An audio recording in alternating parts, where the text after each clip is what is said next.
Aréna, Magyarország egyik legtöbbet idézett rádióműsora. Várja Önt a stúdióban Kovács Ákos, Kossuth-díjas zeneszerző, előadóművész. a műsor támogatója a Hold, a hosszú távú megtakarítások szakértője. Segítse Ön is munkánkat azzal, hogy feliratkozik csatornánkra. Köszöntöm az Inforádió hallgatóit, a mikrofonnál Kocsonya Zoltán, és köszöntöm az Aréna mai vendégét, Kovács Ákos dalszerző, előadóművészt. Köszöntelek, szervusz, köszönöm, hogy elfogadtad a meghívásunkat. Köszönöm a meghívást.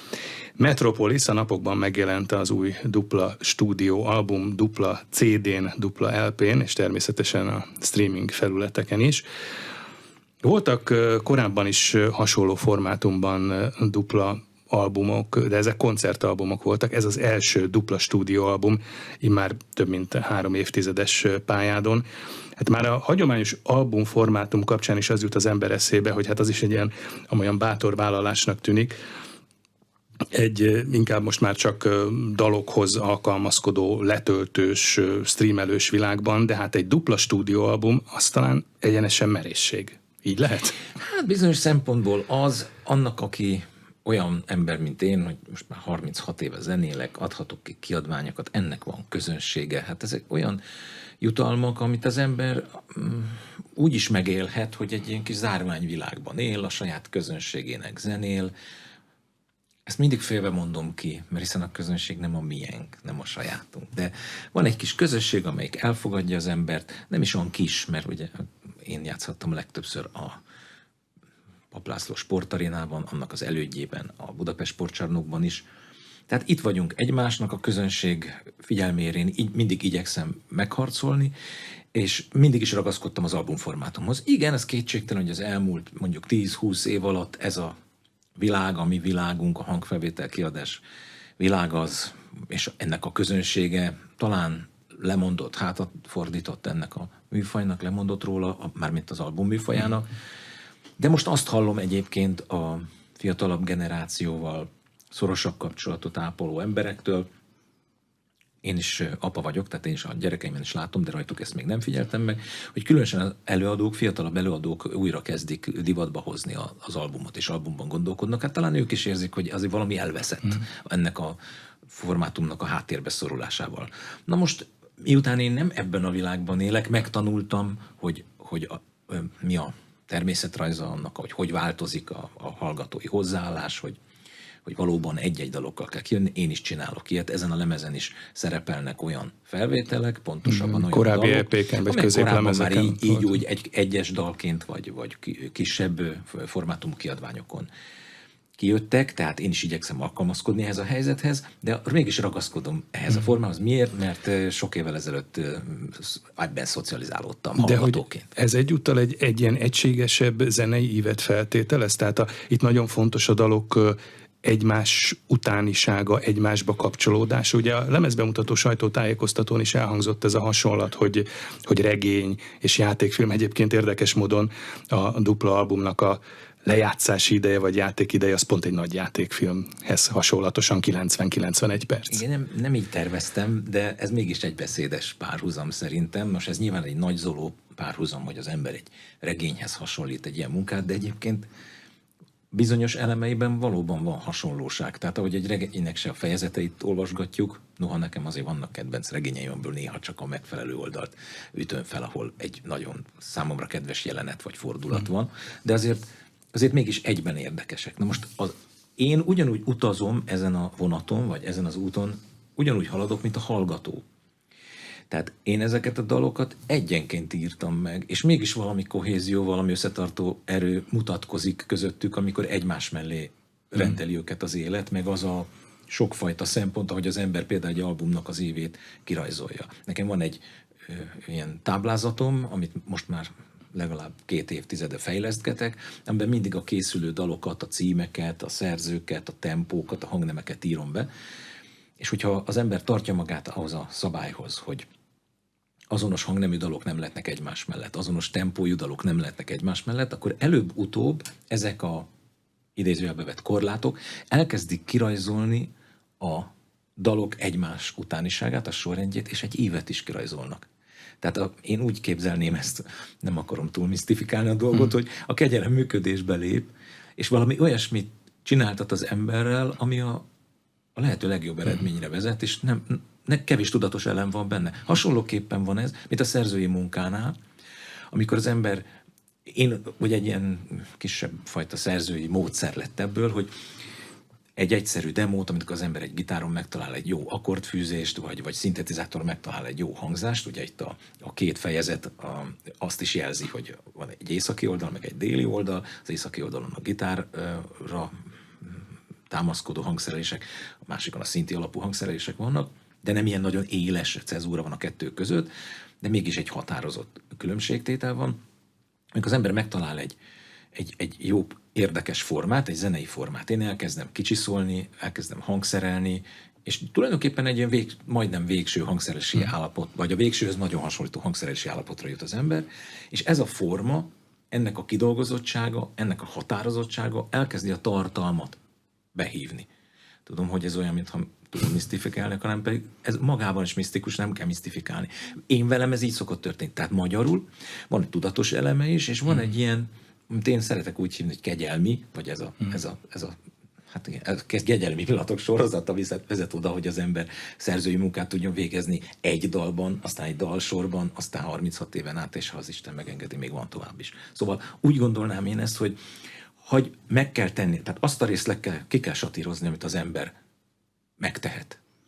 Ezt hívják mások maximalizmusnak. Ez mindig egy picit fáraszt engem, hogy maximalistának nevezik azt, aki így áll hozzá, engem is neveztek már annak. Úgymond idegen tőlem ez a kifejezés, mert ez valami fölösleges precízkedést jelent számomra.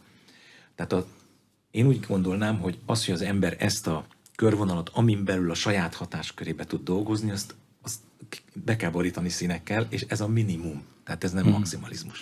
Azzal kezdtük a mostani beszélgetést, hogy hát bátor vállalás vagy vállalkozás, de hát legalábbis szokatlan egy dupla stúdióalbum megjelentetése, de hát az is szokatlan volt, hogy a lemez megjelenése előtt naponta, hát amolyan nem is tudom, visszaszámlálásként kijöttek a közösségi oldalon dal részletek, és mindehhez kapcsolódtak hát a dalszerző személyes gondolatai egy-egy számhoz. Mi volt ezzel a cél? Ilyen kulisszatitkok megosztása, egy kicsit rávezetés, ráhangolás a lemezre, vagy lehet, hogy valaki azzal elintézi ezt pusztán, hogy hát ez egész egyszerűen Ákos ügyes marketing fogása?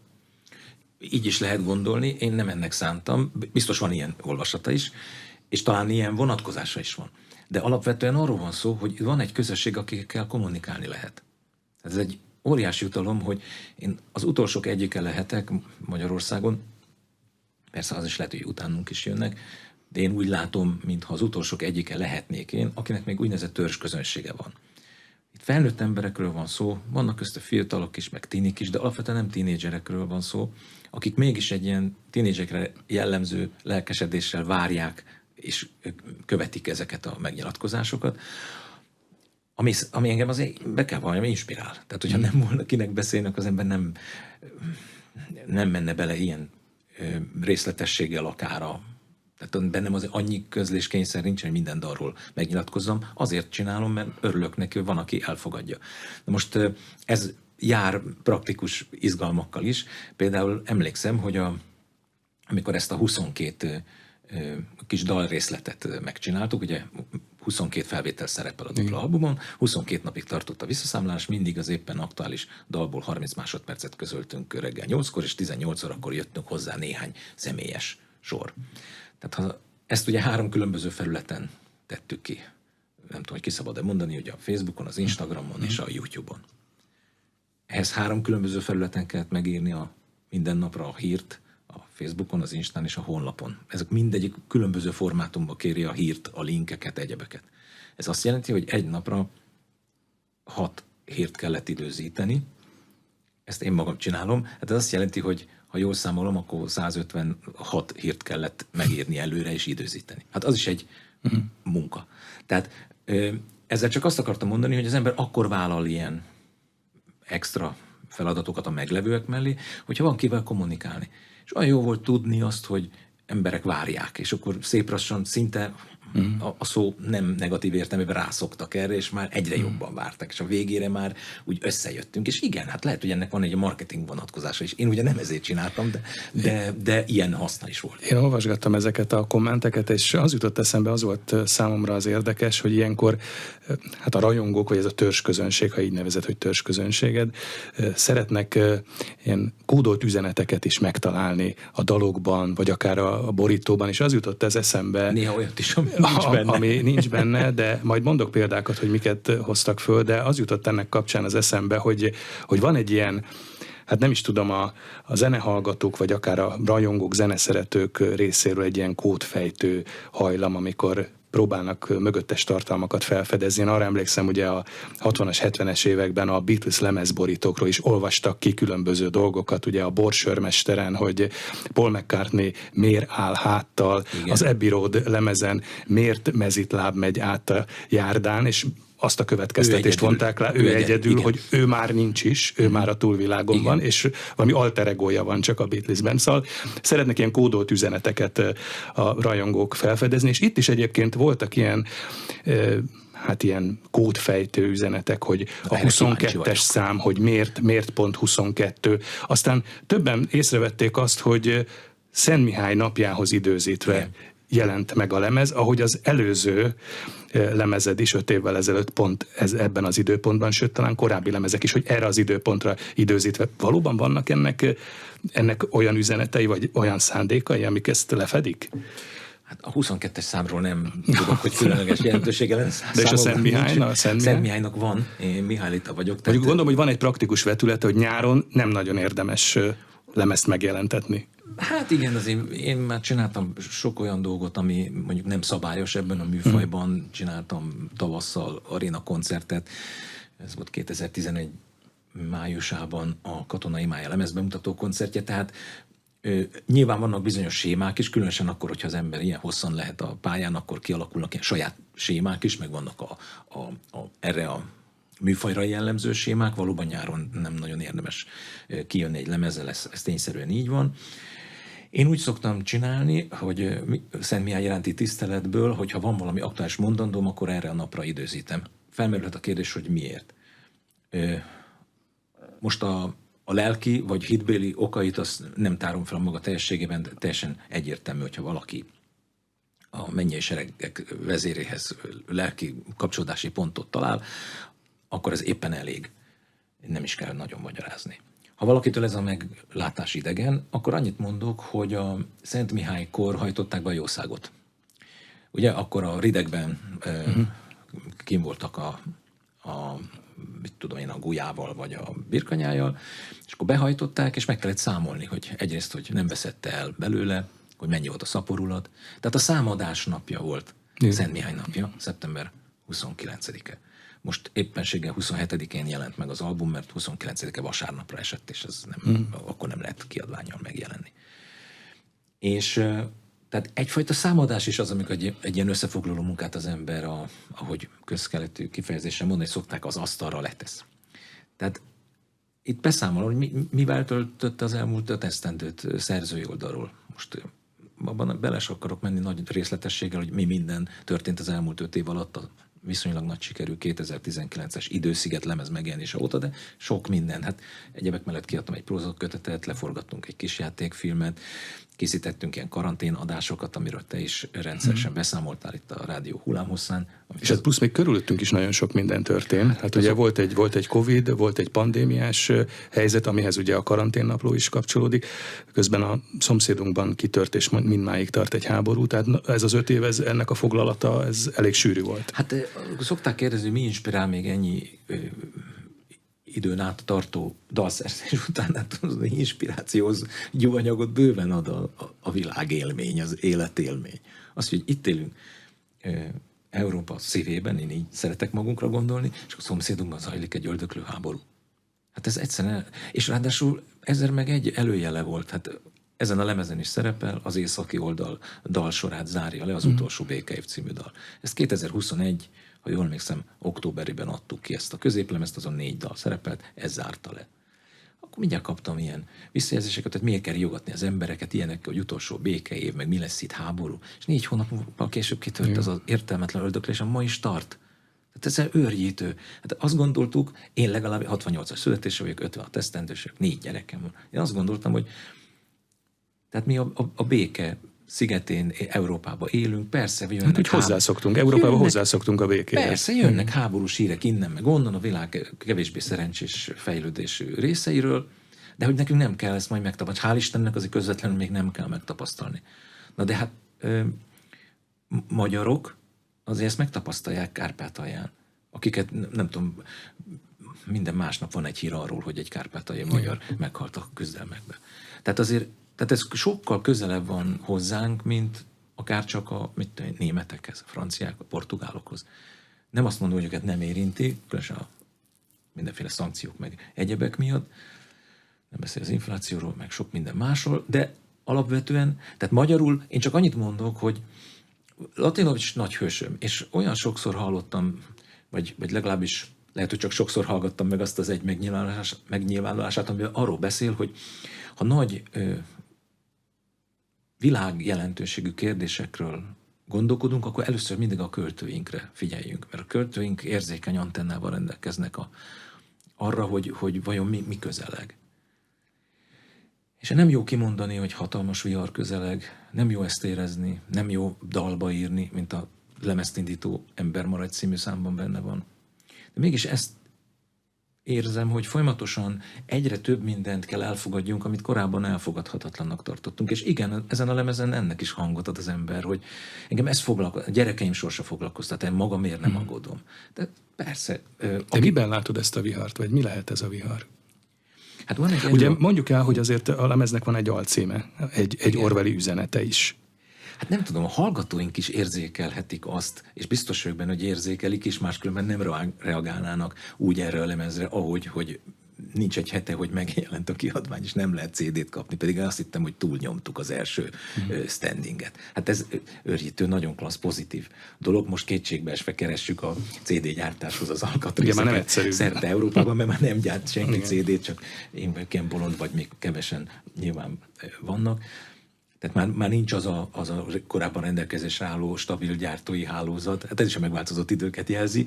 Tehát magyarul mit CD-tálcát beszerezni marha nehéz. Különösen ezt a szépet, ami ebbe a kis látványos... Hát igen, és azért mondjuk el a hallgatóknak, vagy nézőknek, akik most esetleg a YouTube-on néznek bennünket, hogy van egy nagyon igényes buklet is, ami szintén szokatlan albumokhoz kapcsolódóan. Egy gazdag képanyagú, ez sem egyszerű azért kinyomtatni. És...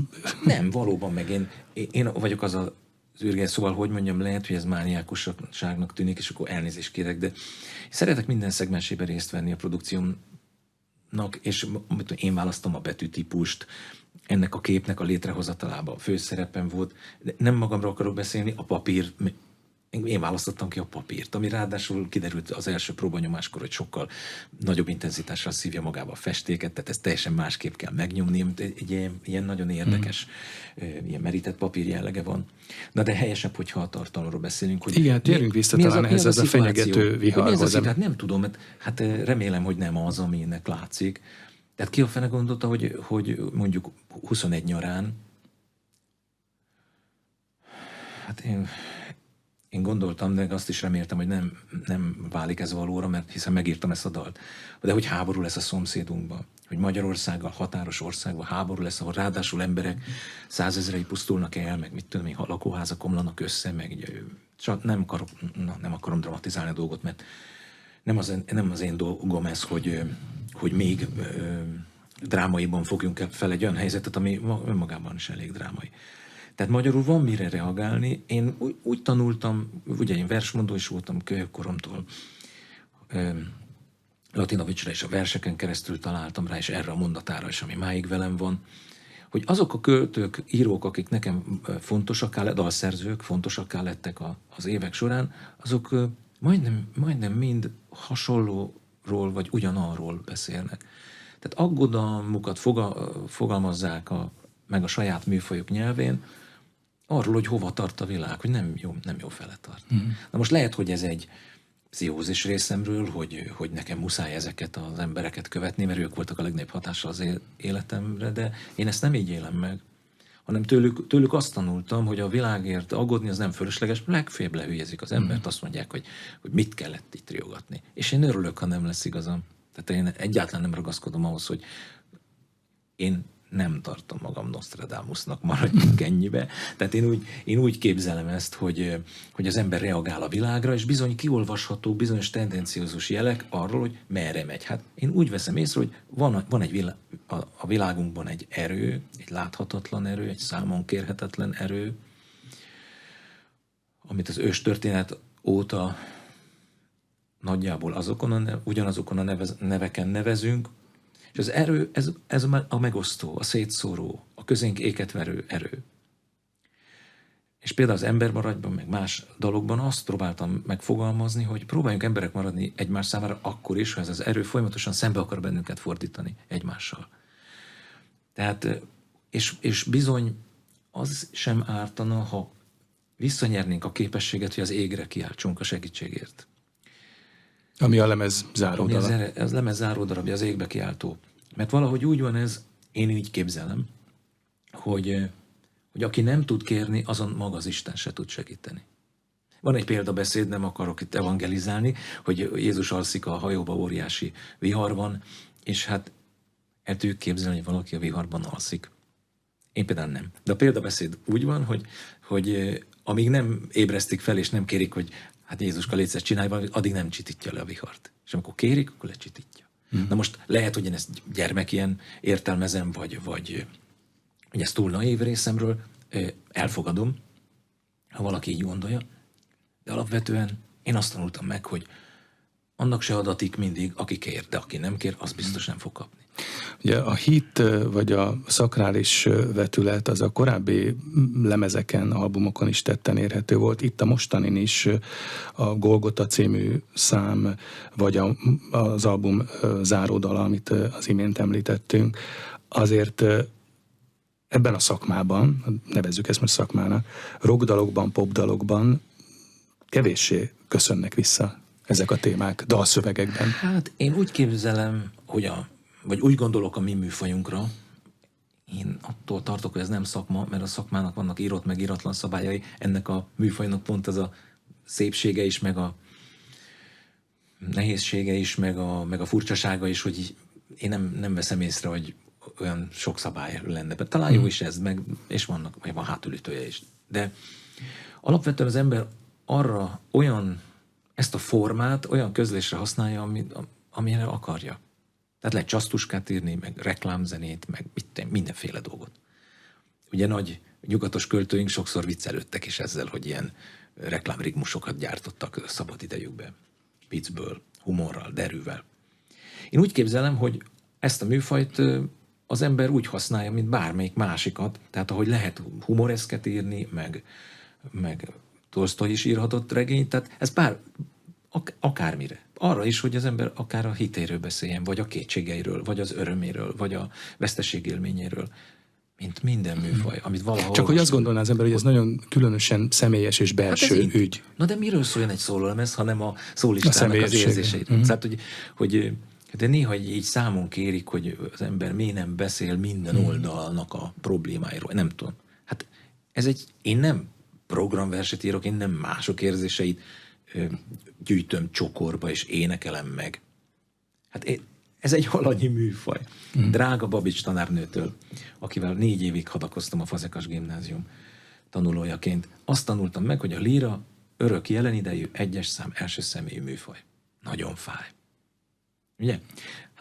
Ha ezt elfogadjuk, akkor érdemes elfogadni azt, hogy én nem valami képviseletében, meg mások helyett szólva, nem tudom, hogy akarok beszélni, hanem a magam dolgáról beszélek, ami engem foglalkoztat, aggaszt, ami örömet okoz, ami veszteség vagy örömélmény, ezt írom dalba.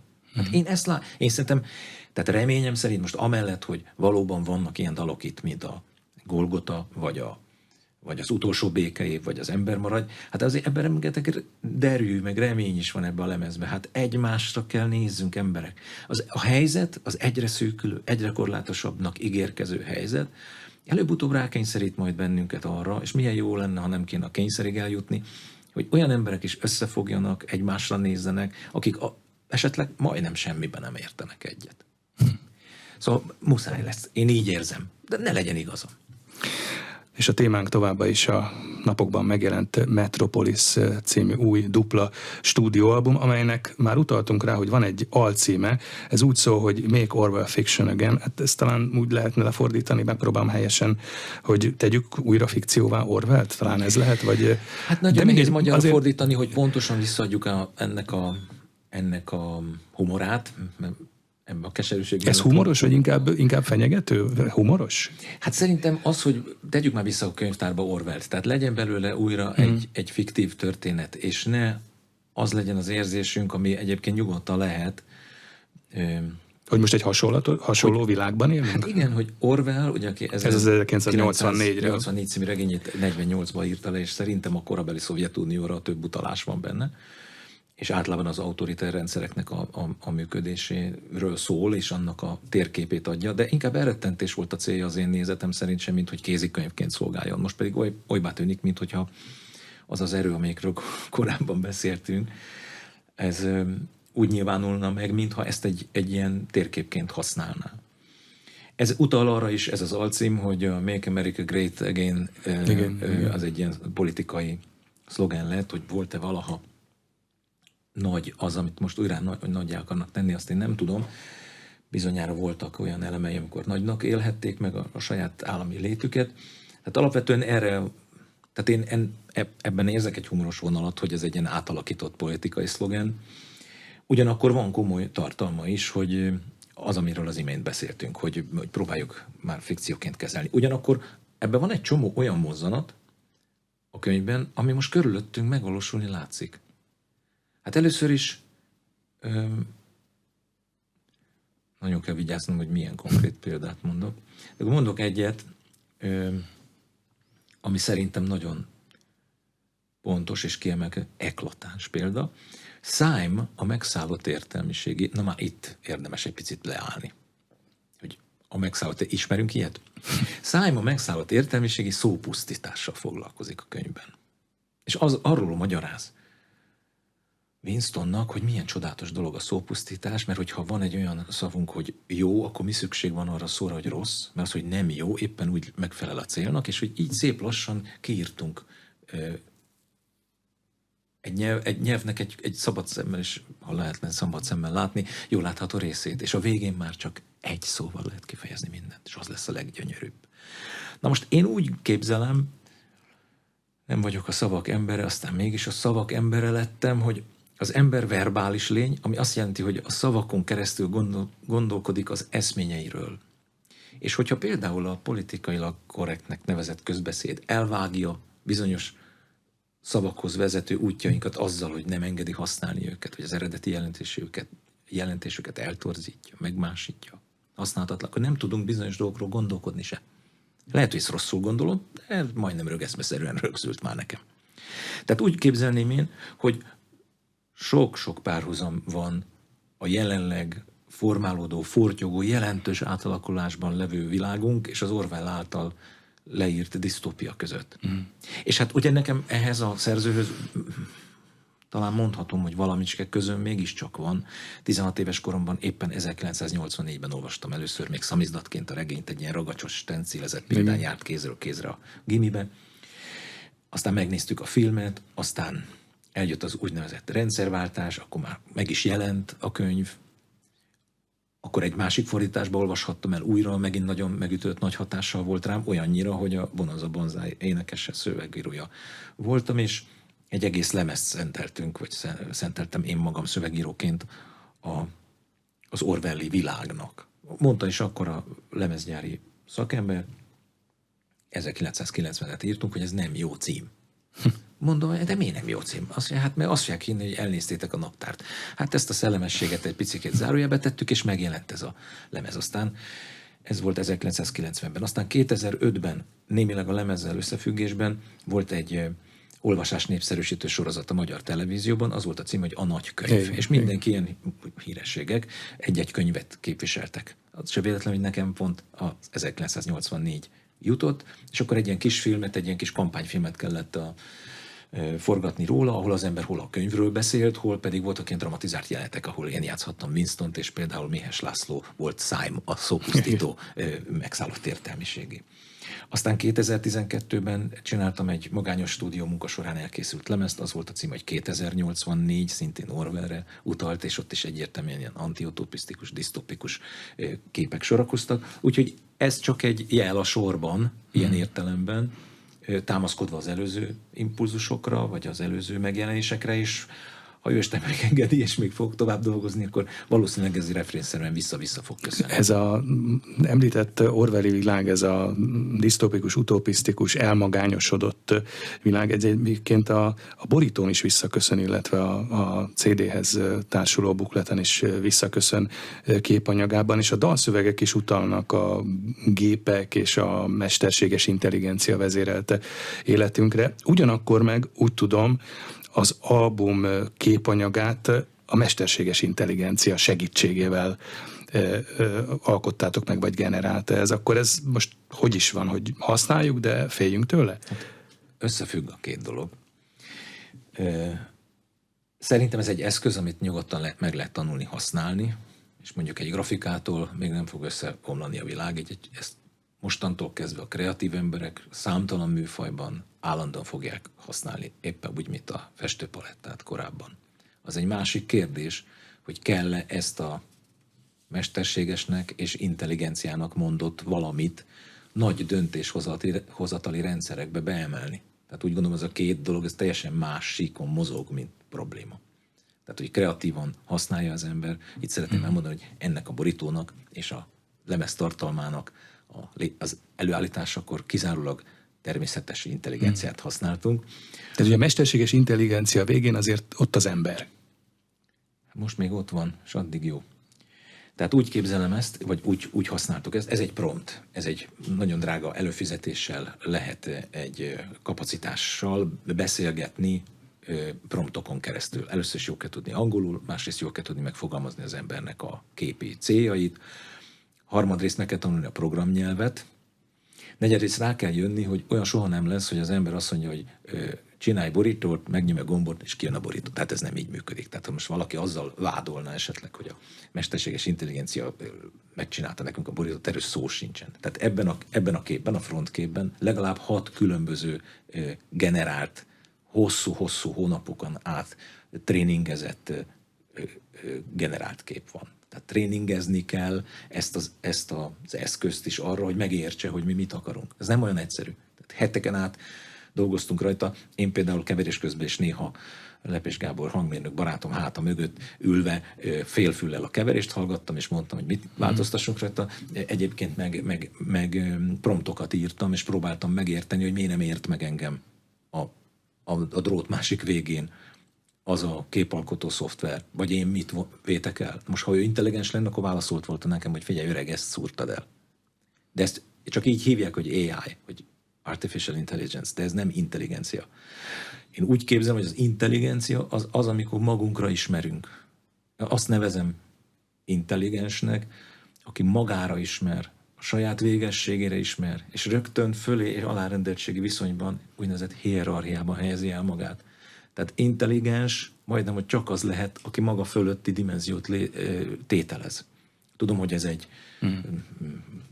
túlhatározott, vagy nem is tudom, szélsőségesnek is tartható álláspont, de én azt gondolom, hogy ez az intelligencia. Tehát ebben az egyik dalban szerepel is, hogy nem lehet soha mesterséges, ami intelligencia, mert intelligencia benne van a természetességnek és ennek a hierarchikus elhelyezkedésnek a megértésének a képessége. Tehát magyarul nem is tenném itt ki az elakadási jelzőt, ha pedig azt hiszem, hogy erről mindent elmondtam. Nagyon izgalmas munka volt, tehát egyszer kiírta a szoftver, hogy tisztelt felhasználónk, ön túllépte a napi 1000 kép generálási keretet, és most 24 óráig nem fog tudni hozzáférni. Én nem is tudtam, hogy van ilyen keret, de valószínűleg ők se tudták, hogy vannak ilyen agyamentek, aki egy nap 1000 képet generál, amiből aztán összerak valamit. Még egy dolgot szeretnék elmondani, az pedig az, hogy az alcím fölött van egy főcím is, a Metropolis, amiről azok, akiket ez a dolog, hogy általában érdekel, rögtön asszociálhatnak egy majdnem 100 esztendős 1927-es filmre, Fritz Langnak a filmjére, néma film. Az egyik első nagy hatású, nagy költségvetésű néma film már a nagyváros elidegenítő hatásáról beszélt. A tömegek mesterséges városba zsúfolásának az elidegenítő hatásairól. A tömegember szenvedéséről, a munkások és a körülményeknek a nehézségeiről, a mesterséges intelligencia előállításáról, hogy Máriát, a robotot létrehozzák. Ahogyha valaki esetleg emlékszik, ezek ikonikus képek. Tehát ez a cím, ez ebből, tehát is érdekes, nem, hogy már 100 évvel ezelőtt egy bizonyos értelemben innen a messzi távolból romantikusan szerencsésebbnek is gondolhatjuk ezt a kort, egy ilyen korban is ezzel foglalkoztak. Messze nem voltak ekkora nagyvárosok, és nem volt ennyi ember a Földön. Hát csak abba belegondolunk, hogy amikor én születtem, akkor fele annyi ember, vagy kevesebb, mint fele annyi ember ért a Földön, mint most. Hát ez mitől lett? Stb. A dalszövegekről beszélgetünk, említsünk meg még egy dalt, ez a Kékből rózsaszín című dal, ami hát tulajdonképpen a transzneműség, szintén mondhatjuk, hogy fenyegető veszélyét helyezi a középpontba. Itt ugye van egy ilyen sor, hogy nemed nem csak egy jelmez, amit az ember levet vagy felvesz. Hát most ez egy úgy látod, vagy úgy érzed, hogy ez valóban most egy fenyegető, akut, veszélyes probléma? Akár itt Magyarországon? Leírtam abban a néhány sorban, amit ehhez a dalhoz fűztem a már említett visszaszámláláskor, hogy ennek a dalnak az egyik mozgatórugója, vagy a szövegnek a beindítója, az egy rendkívül megrázó vallomása volt, videós vallomása egy, azt hiszem, kanadai férfinek, akinek a gyermekét elváltak a szülők, és a gyermeket egy ilyen átalakító műtétnek vetették alá. És a pacák nem volt hajlandó az új néven szólítani azt a gyerekét, akit nem tudom, 9 vagy 11 néhány év alatt egy másik néven ismert. És ezért elvették tőle a láthatási jogot. Tehát egy olyan segélykiáltás, egy apai segélykiáltást néztem, hallgattam végig többször is, és bevallom, hogy engem nagyon megrázott, tehát én is apa vagyok. Az én gyerekeimre is hatnak ezek a propagandisztikus hatások, amelyek elsősorban a telefonjukon keresztül érik őket a különböző felületeken, TikTok, Insta, egyebek, amire nekem rálátásom sincsen. És hát minden nap fölteheti magának a kérdést, hogy mit gondol akkor, hogyha egyszer csak azzal jön haza, mondjuk egy lánygyerek, hogy dupla mazektómiával akar megszabadulni az éppen növekvő melleitől. Hát én szerintem ez egy megrázó szituáció. Tehát aki azt gondolja, hogy én fóbiás vagyok, szólok, hogy nem. Aki azt képzeli, hogy ez valaki ellen íródott ez a dal, az nagyon téved. Ez egy aggodalom, ez a dal önmagában, egy szülői aggodalom, hogy mi a bánat lesz ebből a világból, hogyha azt gondoljuk majd, hogy a nemünket, amit kaptunk készen, ezt egyszerűen csak levethetjük magunkról. És ezt komolyan elhisszük, hogyha ilyen kínoknak, ilyen gyötrelmeknek vetjük alá magunkat, vagy a gyerekeink, akkor boldogabb lesz. Ez majdnem kizárt. Tehát az emberben nyugodtan lehet félelem, aggodalom, anélkül is, hogy örökké maga mögé kell kacsigatni, hogy ezt majd valaki majd hogy fogja érteni. Tehát aki ezt nem hallja ki ebből, az nem hallgatta meg. Tehát úgy képzelem én, hogy nyitott szemmel járkálunk a világba, de nagyon keveset látunk belőle. Ugye megvan az illúziónk, hogy a telefon a kezünkben van, tehát gyakorlatilag az emberi tudás univerzumát hordjuk magunkkal, bármikor, bármilyen kérdésre a pontos választ megkaphatjuk a telefonunkon keresztül. Ergo megvan az illúziónk, hogy mindent tudunk. És amit éppen például pont nem tudunk, annak utána tudunk nézni. Közben pedig ezeknek a felületeknek az algoritmusai egyfolytában figyelnek bennünket. Hogy melyik videón, melyik tartalmon, melyik híren, melyik képen mennyi időt töltünk el. Ezért összegyűlik rólunk egy személyes profil. Ez nem antiutópia és nem riogatás, ez tényszerűen így van. Ők maguk, ezek a nagy tech platformok mondják el magukról. És ennek az az eredménye, az a következménye, hogy folyamatosan egyre szűkülő buborékba zár be minket. Egy ismeret buborékra, egy érdeklődési buborékba zár be minket az a készülék, amiről közben azt hiszük, hogy totál univerzális.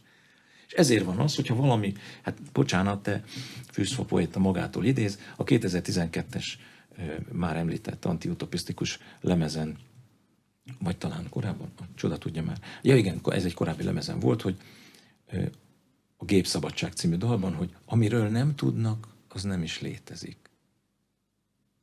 aki gépellenes, azt meg szétszedik. Úgyhogy igen, a szétszedés gesztusa valóban benne van ebben a világban, a szétszedő, a szétszóró, a közönkéket verő erő az mindig így működik.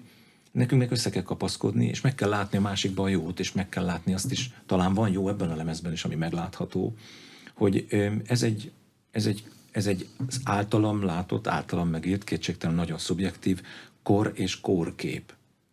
És én arra hívok mindenkit, aki ezt a lemezt hallgatja, hogy ember legyen velem együtt, hogy egymás számára emberek lehessünk, és hogy megfogalmazhassunk nyugodtan aggodalmakat és örömöket, anélkül, hogy a másik folyton ellenséget látna bennünk. Ja.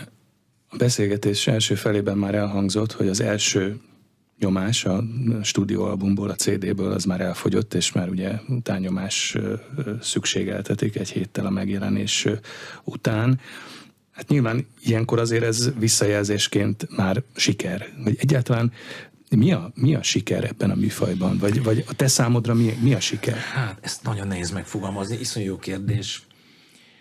Tulajdonképpen az már siker, hogy az ember olyasmivel foglalkozhat, amit nagyon szeret, amit szenvedélyesen szeret, és talán amit most elmondtam, ebből azért kihallható, hogy én szenvedélyesen szeretem azt, amit a munkámnak mondok, de nem munkának élek meg, mert nem muszájból csinálom, hanem azért, mert nagyon szeretem csinálni. És nagyon szeretem azokat is, akik elfogadják. Tehát valószínűleg az a siker, hogy az ember viszonylag jó hatékonysággal megtudja önmagát, a saját világképét, a világnak azt a szeletét, amire rálát, képes megfogalmazni relatív pontosan abban, amit ez már egy nagy siker. Ez egy sikerélmény. Hogyha ez olyan formai körülmények között teheti, ami a saját ízlésének megfelel. Én például úgy hallom, hogy gyönyörűen szól az elemez, az én ízlésemnek nagyon megfelel. Nyilván a kamaszkori előképekre épül mindez, mert nélkülük nem is mentem volna ennek a műfajnak az irányába. Aztán siker az is, amikor valakiben rezonanciát kelt. Ez nem kell, hogy tömeges legyen. Elég olyan szép üzeneteket kapok a lemez megjelenése óta, hogy megállás nélkül hallgatom, ez és ez tetszik benne, ebben magamra találtam, stb. Most nyilván nem szabad ezekből idézni, de azért be kell vallani a kérdésre felelve, hogy ezek azért nagyon jól esnek. Ez is a sikernek egy fokmérője, és hát nyilván az is egy nagy kérdés. Sikert jelent az is, hogy milyen ellenerőket ébreszt fel az ember szándékán túl. Ez is nagyon érdekes, ebben is van viszonylag hosszabb históriám, hogy ez milyen érdekesen alakul. És hát az majd egy nagy kérdés, hogy például december 14-én az arénában hogy reagálja le a közönség ezt a dolgot, de nem ez a legfontosabb fokmérője. Szerbantal azt írja egy helyütt, hogy a siker fokmérője az a kollégák irítsége. Ebből is kijutott azért neked. Hát nem tudom, én erre őszintén nem koncentrálok, mert én tényleg nem ebbe a világba élek, és nem járok ilyen, tehát nem művész rezervátumba zárva élem az életemet, nem egy ilyen külön sztároknak, vagy mit tudom én, művészeknek fenntartott szigeten élek, tehát én az emberek között járok.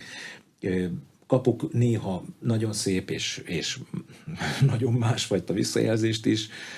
Alapvetően a közvetlen környezetemben olyan emberek vannak, akik érzik ennek a munkának az értékeit, és velem jönnek benne. És én ezt nagyon megbecsülöm, és erre koncentrálom. A díjak azok fontosak, vagy azok jelentenek valamilyen visszajelzést? Emlékszem, hogy most nyáron például a Petőfi zenei díj kapcsán volt az internetes portálodon egy kisebb polémia, de hogy azért a díjak azért valahogy úgy azért megmutatnak valamit úgy az életműre, vagy a pályára vonatkozóan, bár kérdés ugye, hogy ki hogy értékeli a díjakat. Arra emlékszem, hogy Bob Dylan, amikor megkapta a Nobel-díjat, tehát irodalmi Nobel-díjat, ugye, 2016-ban, igen, de hogy aznap este, amikor bejelentették, hogy Nobel-díjat kap, akkor éppen koncertet adott Las Vegasban, és egy árva szóval nem említette a díjat, egy árva szóval nem utalt arra, hogy ő most Nobel-díjas, és hogy ez egy mekkora nagy dolog, hanem állt a mikrofonnál, kis töpörödött öregemberként, és dörmögött, dünnyögött a mikrofonba, hogy twill-dam, ahogy szokott. Ahogy mindig is tette. ahogy mindig is tette, és egy szóval nem említette azt, hogy ő Nobel-díjat kapott. Szóval, hogy hova helyezhetők, vagy hogyan kezelhetők ezek a díjak? Nagyon komoly szerző, akinek a dalait rengetegen feldolgozták, és valószínűleg elképesztő bevételekre tett szert az élete során, úgyhogy nem kell foglalkozni. Azért a Nobel-díj is egy jó bevétel. Ha mondjuk ilyen rossz hiszeműen akarunk hozzáállni a dologhoz. Jóhiszemű meg azt mondhatjuk, hogy egy rendkívül kreatív elméről van szó, elképesztő dalszövegíróról, aki előadóként is sikeres lett, noha talán annyit zárójelben megjegyezhetünk, hogy ez még nem a legerősebb oldala. Az se véletlen, hogy éppen irodalmi Nobel-díjat kapott.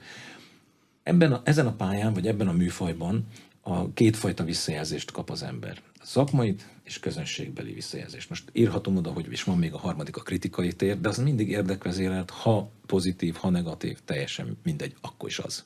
Tehát az valamilyen szándékvezérlő. Én ezt erősen, zárójelesen rajzolnám ide.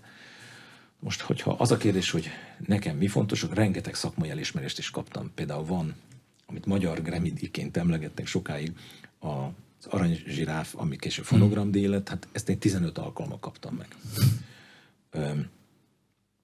Tehát én már nem szeretném még egyszer. Tehát köszönöm a vele járó figyelmet, és soha nem küzdöttem ilyen díjért. Egyetlen egy díj volt életem során, amire bevallom, hogy áhítoztam. Kölyök voltam 98-ban.